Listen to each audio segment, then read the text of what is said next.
বৃহস্পতিবার রাতে ইশারের পর একটা আমল করুন, আপনার সব গুনাহ ক্ষমা হয়ে যাবে, চেহারায় সৌন্দর্য বৃদ্ধি পাবে এবং মনের সব আশা পূরণ হয়ে যাবে ইনশাআল্লাহ।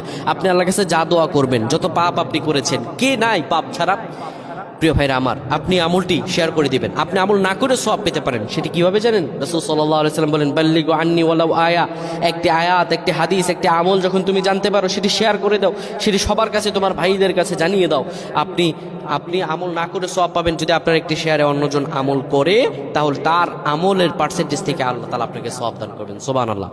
বৃহস্পতিবার ইশার নামাজের পরে আপনি কিবলামুখী হয়ে যাবেন। রাসূলুল্লাহর শিখানো আমল, সে আমলটি হলো, নবীজি সাল্লাল্লাহু আলাইহি সাল্লাম বলেন, ইশারের পরে যে ব্যক্তি সূরাতুল মুলক তেলাওয়াত করবে, এই সূরাতুল মুলক তেলাওয়াত করার কারণে আল্লাহ রাব্বুল আলামিন তার গুনাহগুলো ক্ষমা করে দিবেন এবং কবরের মধ্যে তার আমলগুলো হবে